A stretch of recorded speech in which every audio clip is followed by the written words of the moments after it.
We're fortunate tonight to have Ann Meador here talking on the history of Halloween. We really appreciate you coming out. No problem. After coming to academia later in her career, Charlotte Ann Meador spent 15 years as a professor in mass communication and government. Meador recently retired from teaching courses in mass communication and public relations at Sam Houston State University. She holds degrees from Louisiana Tech and the University of Houston. Before becoming a professor, she held corporate management positions in government affairs, lobbying, financial relations, media management, and crisis response for a Fortune 500 company. In addition, she has over 10 years in executive management and healthcare field, including emergency management, fundraising, and corporate strategic planning. She's also a volunteer at the Montgomery County Historical Association. Is that right? Halloween, the history of Halloween. Now, I knew that most everybody knows about bats and witches and black cats and all that. So I wanted to go about talking about Halloween in a little bit of a different way. I figured out how to do this clicker thingy here. And so we've got, we've got the origin of Halloween. We're going to start talking about how it came about and then how it evolved, because Halloween has been an evolving holiday. Up until even today, it's evolving. And we're going to talk about where it came from and how did it evolve. And when I was asked to talk about this, they said, well, you know, there are a lot of people of German background and descent in this area. Maybe you could talk a little bit about how it's celebrated in Germany. Well, one of my task force members is born in Germany, and I asked her, I said, what do you know about German celebration of Halloween? She said, there isn't any. There's none. They don't have Halloween. He said, they do have a holiday. It's in February that has some things about demons and this and that, right, from way back when. But they don't celebrate Halloween as a holiday like we do. Now, so where did Halloween come from? You can go to Europe. If you go to Europe or any other country and they're celebrating Halloween, there's a whole bunch of Americans around for some reason, you know, military bases or something. Because they really don't do this elsewhere, except possibly in Ireland, okay? Now, where did this whole deal come from, all right? The Celtic word, as you see right there, and I don't understand how they get Samhain out of Samhain, but I looked it up several different times, and everybody says that's the way you pronounce it. Samhain. Samhain was a pagan religious festival having to do with fire celebrations, way back in ancient times. And this is the tradition that Halloween came from to the United States. Well, how did it get to the United States? Well, we'll get to that. It was celebrated from October 31st to November the 1st to welcome in the harvest and to get rid of the dark part of the year. Remember when they were growing things and crops and whatever, and in August when they harvested the crops, they knew that was kind of the end of living things. Everything would die and turn brown and whatever. And so they wanted to prepare for the dark part of the year. And so the Druids, who were the religious group that they had, believed that the barriers between the physical world and the spiritual world were pretty thin at that time of year, because it was shifting between the time of living things and the time of darkness. And so they wanted to prevent people coming over from the dark side, people that had passed away, demons and so on, coming on from the dark side. Me walking around, is that bothering you? Okay, sorry, I forget, you're typing. Anyway, so this picture right here is a druid, a depiction of a druid, and he's got his little flame thing, and he's setting bonfires. Bonfires were real big, and the idea was that the bonfire, people would harvest their crops, and while they were out doing all this harvesting of all hours of the day and night, their home fires in their home places, which they had to kind of keep burning because they didn't have matches and lighters and that sort of thing back in the day. So their fires at their home would die out. And so part of this ritual that the Druids would perform was to relight those fires in people's homes so they would have warmth through the wintertime. And so when the harvest was done, the Druid priests would come and light a huge bonfire, a community bonfire, where everybody would gather around. And they had a wheel sort of thing. I couldn't find a depiction of it, but it was a wheel thing that they would roll around, and it had flints on it. It would shoot little sparks off. And from that, they would build a big bonfire. And then people would go and light a stick or a bundle of straw or something and take it to their house to relight their fires so that they would have warmth through the wintertime. And that's pretty much how these festivals of fire started. Now, they also believed, now you know what Celts are, right? The Celtic people, they used to be all over Eastern Europe, but as the Roman Empire and various other things happened, they began to kind of get pushed and pushed and pushed, and finally most of them ended up in Ireland, Scotland, and Wales, right? And you remember the Romans took over England, and they had a wall to keep the Celts from coming, right? Okay, you remember all that. Okay, so this was a problem. So one of the things they thought about was that the veil between the living and the dead gets pretty thin at that time of the year, right? Where people could cross back and forth. And they would think about, this is a fairy, believe it or not. This is not Walt Disney's version of a fairy. But because the Celts believed that barrier was permeable or breachable during this period of time, they prepared to sort of satisfy these things that might be able to cross over there by leaving offerings of produce and things out in the field for these things. And it was expected that some of these people would cross over, and they would dress as animals, or they would disguise themselves so that people wouldn't understand that they were demons. Now, some specific monsters that were associated with this were a couple of things. One was a shape-shifting creature. Now, say that fast 3 times. Shape-shifting creature. Now, Native Americans have beliefs about the shape-shifting, right? They believe that certain kinds of animals can take human form and then go back to being a wolf or a coyote or whatever, right? So they had some of these things. One of their favorites was a lady, Gwen, who was a headless woman who always dressed in white and was always accompanied by a black pig. Why, I don't know. But that was one of the creatures that were pretty common, at least commonly thought to be there. Now, there were some other creatures.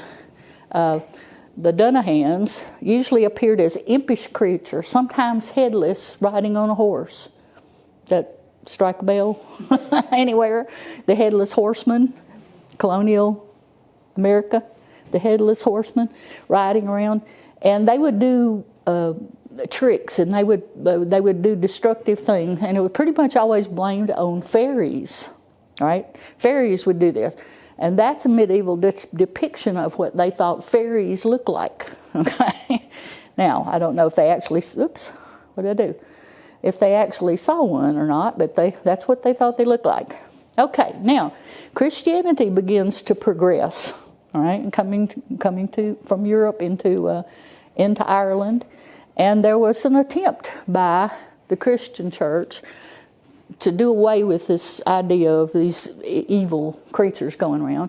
As the Middle Ages progressed, they wanted, the leaders of the church, the early popes, wanted to get rid of this bonfire idea. They didn't like this whole business of the bonfire business.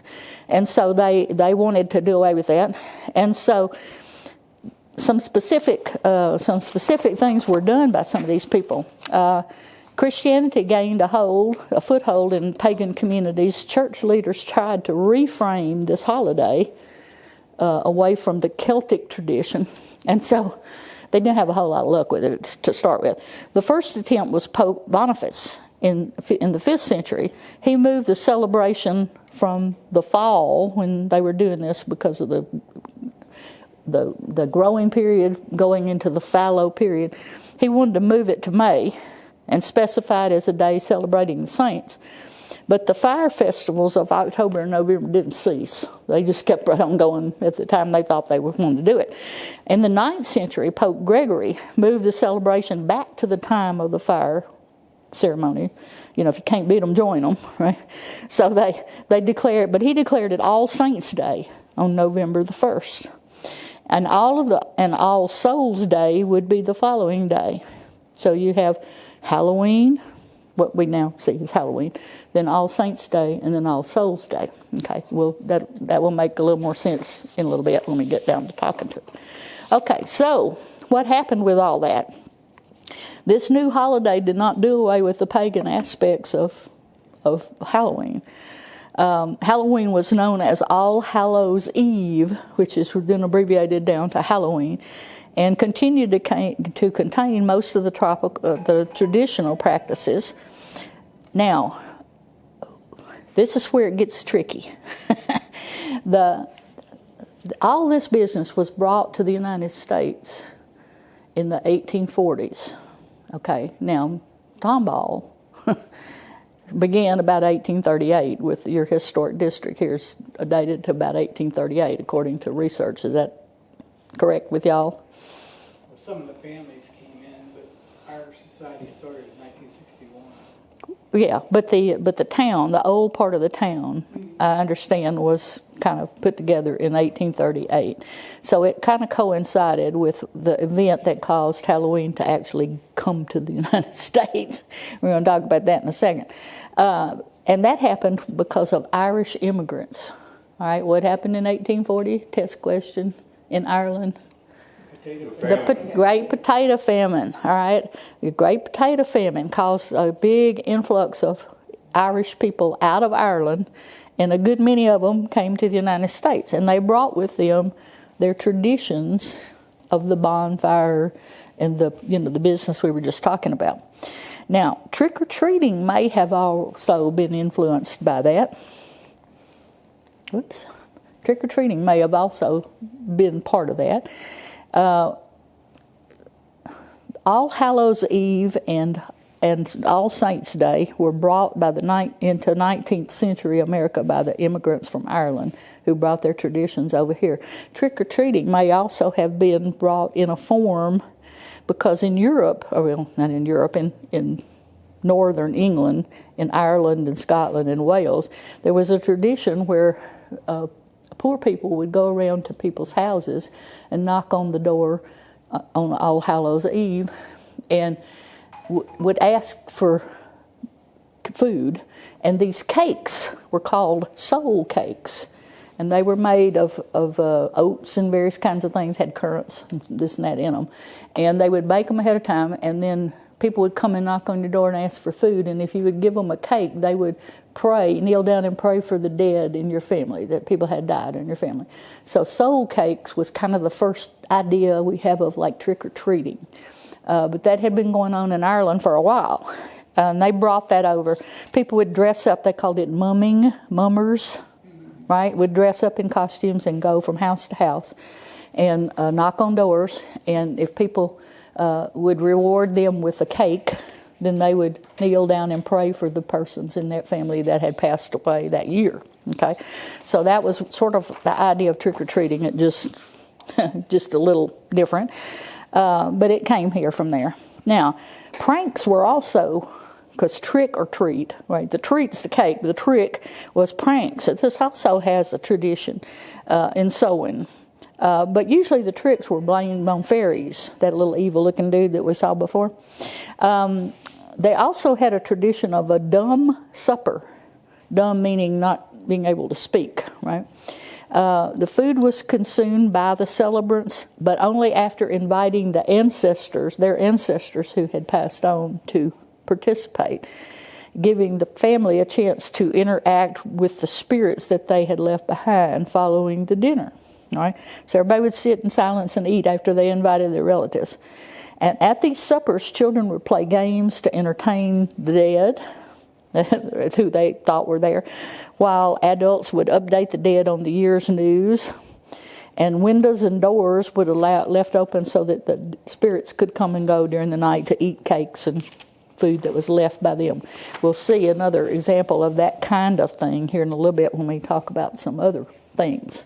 Now, Halloween gets a big jump start in America when the potato famine hit Ireland and all these people started coming to here. Now, they weren't so successful in bringing it to New England because New England, think of who was in New England from the 1820s. You had the pilgrims and the very strict religious groups, and they weren't having any of this business about the evil spirits and all that. But the southern colonies, Maryland and the southern colonies, were more inclined to want to believe those kind of things. The different European ethnic groups and some things that Native Americans believe began to mesh. And there was a version of Halloween that began to emerge out of this, right? There was kind of a combination between what the Native Americans believed and what some of the groups down there believed. The first celebrations were play parties. People would have a communal play party. It was a public event. It was kind of a celebration of the harvest. And people would tell ghost stories and things about the dead and tell each other's fortunes and dance and sing and all that, bobbing for apples and those kind of things, right? Colonial festivals involved a lot of mischief making. People that would do mischievous things. These annual autumn festivals were pretty common, but Halloween was not universally celebrated everywhere yet. All right. I noticed today, coming over here, there were a number of places I passed by that were having festivals, fall festivals. A lot of churches, we'll talk about that in a minute, a lot of churches have a fall festival rather than celebrate Halloween. Now, jack-o'-lanterns. What'd you do with the jack-o'-lantern? It's outside, okay. Now, jack-o'-lanterns also came from Ireland, okay, with this bunch of Celtic people. Only they didn't have pumpkins in Ireland. They don't grow pumpkins. So they had turnips. These are turnips. But they would take the big turnips and they would carve faces in them just like we now do with pumpkins. And once the Irish got to the United States and discovered pumpkins, they were like in hog heaven because it's a lot easier to carve a pumpkin than it is a turnip, right? And so these are some examples of them. And you see they kind of have colored the lips and drawn some little color on there. All these new immigrants came over and they brought the idea of the jack-o'-lantern, only they didn't call it a jack-o'-lantern, they just called it a turnip. This was roughly the time that the city of Tomball was being founded in 1838, right? So I don't know how many Irish people you had here. Probably some, because there's a whole lot of migration through East Texas and Louisiana. My relatives are all from Ireland. Have y'all done DNA? The DNA thing? Okay. Mitochondrial DNA, because that's women have to do mitochondrial. Mitochondrial DNA, I did mine years ago, and it's 99.9% Irish. And I thought that can't be, that cannot be. Okay, but then when I started doing the paper, going backwards, every one of them, my mama's mama, are all from Ireland. Okay, so there was a whole bunch of the Irish around here, and my Irish didn't come in the 1840s; they came in the 1600s. They were running one step ahead of the law because they had been involved in the Charles I beheading. Remember, and Charles II had gotten back in power and was out to get them all, and they all had to flee to Northern Ireland and eventually fled to the United States to avoid being hung, likely. Okay. So anyway, there's a whole bunch of Irish folks around this area. And about the time that Tomball was being founded, it was when all these people were influxing here from the potato famine, right? Okay. In the 1800s, there was a move in the late 1800s, there was a move to make Halloween more about community and less about individuals doing crazy stuff, right? Ghostly pranks and witchcraft and so on.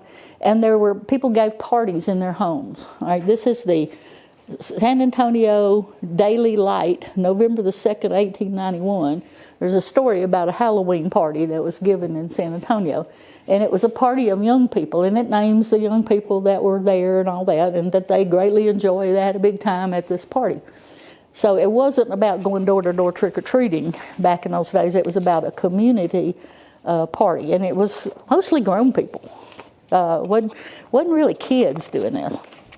Let me get this move on over there, and you can see the costumes that they wore. Now, here's another little party group. This is an interesting little party group. This is a party group of people in about that time period in the 1890s, running over into 1900. And they mostly made, there wasn't commercial, costumes that you could buy like you can today. And they mostly made their own costumes and I don't know what that guy's supposed to be. And this guy's got a giant safety pin. I'm not sure about that. And I guess that guy's supposed to be a Spanish dancer or something, the guy with the hat over there. He looks like he might be. But this is from that time period where people were going to parties, having costume parties. One of the big activities at these parties, there were a number of kinds of things. They would bob for apples. They would play different kinds of games. One of the big things that the women liked was to try to figure out who their true love was going to be, right? And the tradition was, there were several traditions about it, about how you could find out who your true love was going to be. And one of them was that you could read tea leaves, right? You had tea in a cup. They didn't have tea bags back in the day, so there was leaves in the bottom. And they would look at the tea leaves in the bottom of it. That apparently is what this woman is doing. This is a painting by William Sidney Mount in 1838 of a tea leaf reading at a Halloween party. And she's trying to see if there looks like there's any initials in the tea leaves, right? And they would take apple peelings and throw them over their shoulder, and when they went to land it on the ground, they would go and try to see if it looked like an initial, somebody's middle name or something. Okay. And there were all kinds of ways they do that. You could hold up a mirror. You'd be standing in front of a mirror and you'd hold up a hand mirror so you could see in the hand mirror. And you were, on Halloween, were likely to see the image of your true love in that hand mirror, right? So people were always trying to do those kind of things at parties. And it was a big thing back then for women. Now, oftentimes, women made their own costume. And this is a picture from 1910. Women dressed up in this particular kind of spooky outfit. I guess they're supposed to be witches because they have pointed hats on. These home parties were for Halloween were pretty common, and they were usually kind of spooky dresses. They didn't dress up like Barbie or anything like they would be doing these days. But I thought these were pretty interesting images. Now, also, you had families. Families were, and this is the mama and her kids, and she apparently has made the costumes. They're pretty much homemade costumes for them to go to a party, or maybe they're having a party at their house for other kids, because there was no door-to-door trick-or-treating back then. Right? Now, these people lived kind of in towns where there was other people. Now, think about Tomball at the time. 1830, 1840, 1850, this is a rural area. Wasn't like big city, right? So you have some pictures of people, of rural area people, and their costumes are not as complicated or fancy, expensive, or whatever. But they have homemade costumes, and these are school-age children. And I can remember when I was a kid, that's what we used to dress up in. We'd get old sheets and cut 2 holes in and wear them over our head, and we were ghosts, right? And my mother would go with us trick-or-treating. She never allowed us to go by ourselves. We were small kids. And I'm from Homer, Louisiana, HMR. There's 5,000 people, not many people there. You knew everybody, and everybody knew you. You couldn't get away with anything, because everybody, even if you had a sheet over your head, people would recognize your voice or something, right? And my mother would always go and stand in the background with her sheet over her head. We went to the door to knock on the doors to trick or treat, and they'd say, "Hey, take this candy bar to that big ghost at the back." They all knew it was my mama. Right? But anyway, that's how people kind of probably looked in this area at the time. Okay, now Halloween in more rural areas, in small communities like Tomball, everybody knew their neighbors. You couldn't get away with a whole lot as far as, because everybody kind of knew who everybody was, right? Children could cause some trouble, and adults would just kind of smile to themselves and remember when they did kind of the same thing. People would put their rocking chairs off their porch and take them up on their roof and leave, or let all the pigs out of the pigsty, or something like that. But you couldn't do anything real destructive, because everybody kind of knew who everybody else was, right? Now, that's another case when you get to more urban areas. In the 20th century, though, as we get in the 20th century and we get more we get into more urban areas on the East Coast and other places where there's a lot more population, big city problems like poverty, segregation, unemployment, those kind of things took on an edge, and kids would do serious damage. Kids would go out and do serious damage. They would pull fire alarms. Of course, that happens nowadays. They would throw bricks through shop windows, paint obscenities on the principal's house, on the side of his house. They would stand struck out blindly at property owners, adults, authorities. They begged for money and all that, and if they didn't receive them, they would do pretty destructive things. Okay, Halloween costumes started to change at that point. They weren't little frivolous things. They took a more sinister turn at this time period. Halloween always has some negative aspects to it. And late in the 18th and early 1900s, youngsters became the masters of mischief. They would do stuff. Have you ever seen that movie, Meet Me in St. Louis? Judy Garland and I forget who the little girl, one of the co-stars, a little girl. A part of that has to do with Halloween, a celebration, and the little girl, that tall, dresses up like a boy, which was a big thing back then, and went out and got involved in some mischief and got run over by a streetcar, I believe, in the movie, and they had to haul her home, and they were, oh my God, what happened? And we were tearing up the rails of the streetcar. We got run over. Oh, duh. Anyway, so people would do things like tie the doorknobs of apartments together so you couldn't get out, mow down shrubs, soak windows, turn over the outhouse. That was always a big one. Just tip over the outhouse building. Pranksters, in this particular case in 1889, pranksters coated the chapel seats with molasses in the church. They went in the church and they exploded pipe bombs. They smeared the walls with black paint, and in 1894, 200 boys, it was kind of like a flash mob, only they didn't have cell phones back then, got flour sacks and went on the train and started throwing flour on everybody. That was one of the tricks that this little girl took place in Meet Me in St. Louis, if you ever have a chance to see that movie. She and her cohorts had a sack of flour, and they would knock on the door. When somebody would come, they would throw flour in their face, right, and run. Run like heck. Okay, well, anyway, the costumes in this urban mischief business, you didn't have a whole lot of that going on in rural areas because, like I say, everybody knew everybody, and you wouldn't get away with it because somebody would recognize you. But the costumes are getting more sinister as we go along, and particularly in these urban areas where the mischief is getting worse. My page is over here.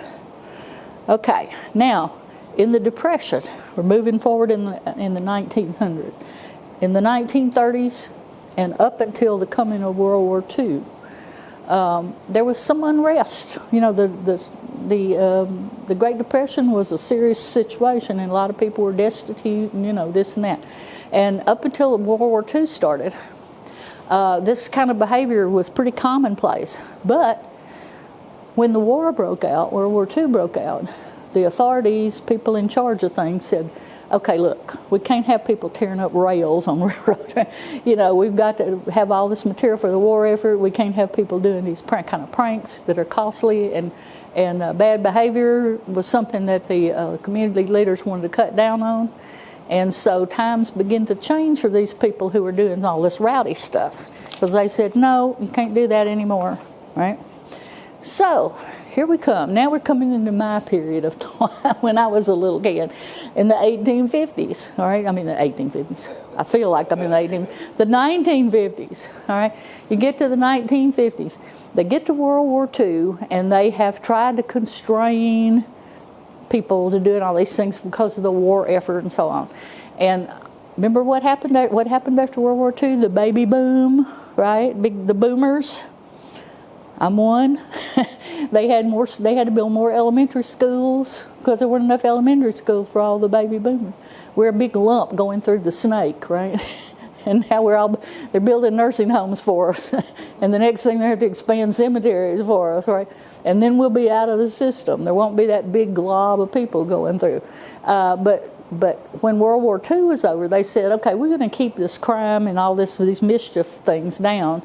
And because there's so many little kids, we're going to try to get those kids into some kind of indoor celebration, maybe in the schools where they can deal with them and supervise them and so on. And they wanted to make this a holiday for younger children and not these rowdy teenagers and older people that were causing all these problems before.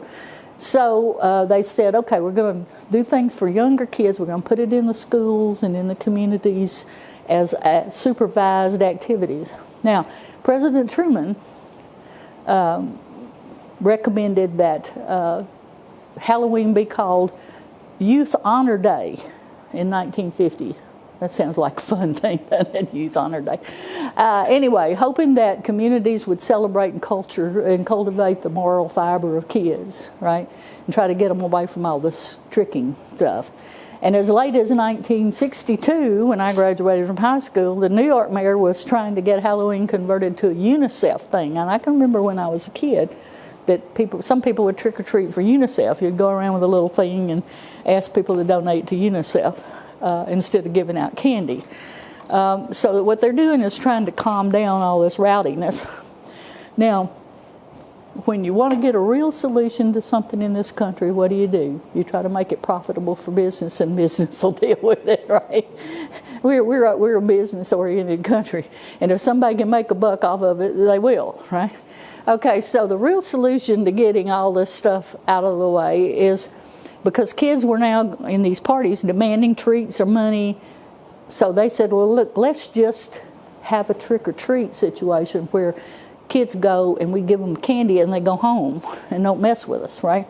So they had to start with media, mass media. They didn't have Google and, Facebook and all that stuff. So they started in the media. American Home magazine, which was a big magazine back in the 1960s, started talking about trick-or-treat, having articles about having young kids go trick-or-treating, right? Radio programs, Baby Snooks, that was before my time. I don't remember Baby Snook. But apparently it was a popular radio program. And television shows like the Jack Benny program. Y'all may remember Jack Benny. Y'all probably didn't watch that. Y'all are not that old. But anyway, they put the idea of trick-or-treating out there in front of the public at that particular point. Even movies. In 1952, the Donald Duck cartoon Trick or Treat reached millions of people. Huey, Dewey, and Louie, his three nephews, were trick-or-treating. They were trying to get Uncle Donald to give them candy instead of exploding firecrackers or something that he was always putting in their bags. So they're asking businesses to promote this. And they were successful. The transition would be pretty slow. They had Ozzie and Harriet, that television show, which was popular, I remember. They had costume kids coming knocking on the door, and Ozzie and Harriet giving them food. Beatrice Foods, Borden, National Biscuit Company took notice, and candy companies started producing candy for Halloween, and even the cigarette people got into producing candy. Now, $300 million worth. $300 million in 1965 was the amount of money people earned from selling Halloween candy and costumes to kids. And they were trying to get trick-or-treating to be child-oriented, and because of the baby boomers and the suburbs, remember people after World War II, the automobile became fairly cheap, everybody was moving to the suburbs. And the suburbs were a good place to have that kind of thing because everybody knew everybody in their little suburb, right? And so this trick-or-treating business became a thing for the generation of baby boomers like me. And that became the normal thing you did on Halloween, right? Reckless behavior was pretty muted. They kept a lid on that pretty much, the police and the parents and so on. And porch lights were turned on to tell kids they could come trick-or-treat there. I never turned my porch light because I live in the middle of the woods. Nobody can find my house if they wanted to trick-or-treat me. But anyway, I discovered one thing. Can you think of what might be the most popular Halloween candy? What do you think? Snickers? Probably. Actually, by dollars, the amount of money spent on it is candy corn. It used to be called chicken feed. Back before World War II, they made it, but it was called chicken feed because it looks like corn that you feed chickens, right? But I guess candy corn was a more appetizing name for it. Anyway, it's the most popular and best-selling Halloween candy. I looked for some yesterday. I had to go to 4 stores. Nobody had any. I said, did you not ever have any, or did you sell it all out? And HEB says, well, we had some, but we sold it all. We don't have any more. And various people. I finally tracked down 2 little bags of Halloween candy, which I'm giving as a prize for the quiz that we're going to take in a minute. But I like to never found it, okay? But you see, there's Snickers and there's all kinds of candy. And I was just in the stores today, and there's HEB has got huge displays of all these kinds of candies. And I about had a heart attack when I looked at the price of them, too. Oh, my God. One of the sacks of Snickers, the little chocolate bar things, is like $12. I'm just like, oh, my God. I said, good thing nobody comes to my house because they wouldn't be getting any of that.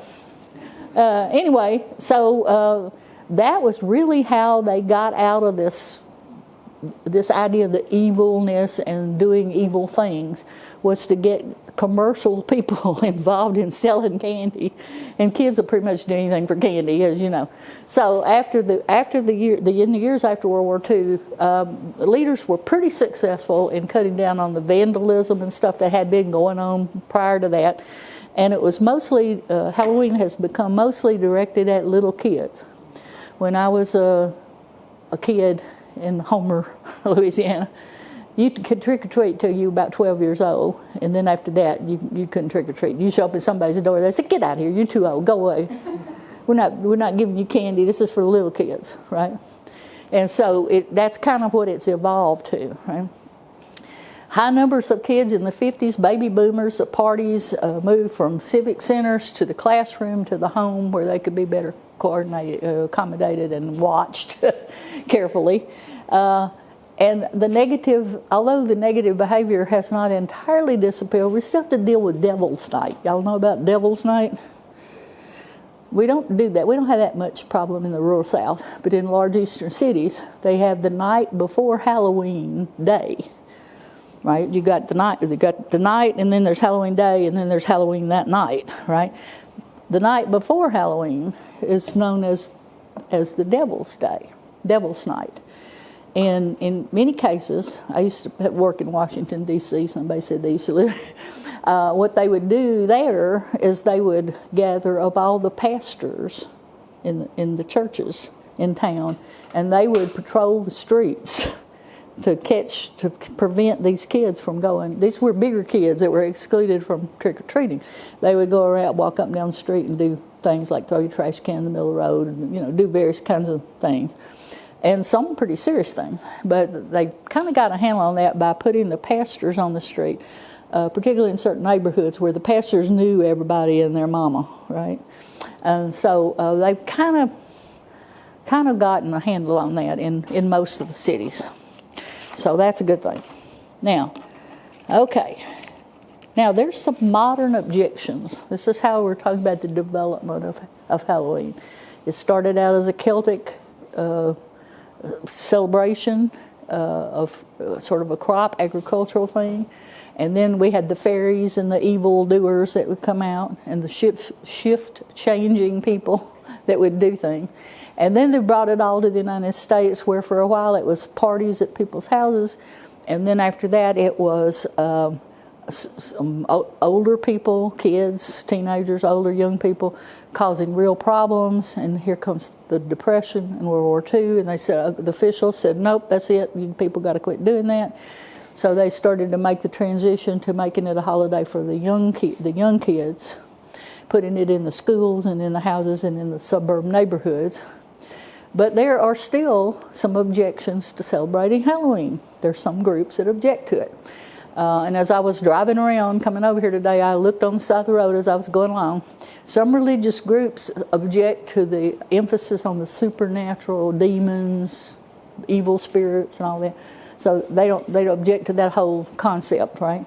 So they don't want to celebrate that. And so oftentimes they have fall festivals at their church or something, right? With the emphasis not being on the evil, supernatural, whatever, right?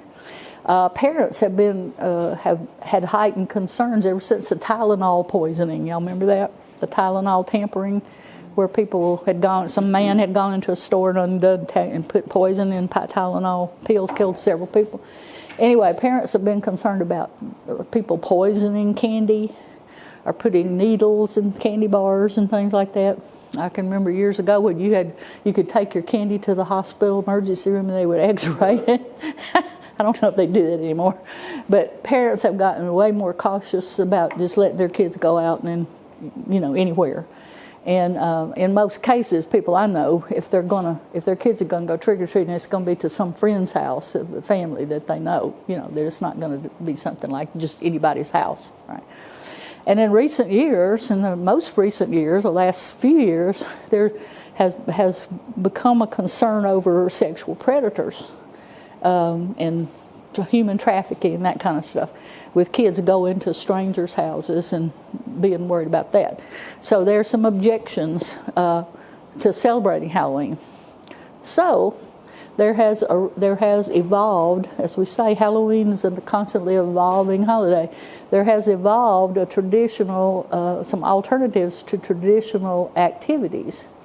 One of those is the harvest party or the harvest festival or whatever. A lot of churches do that. Up at Montgomery, my vet's wife, who gets all my money, the vet.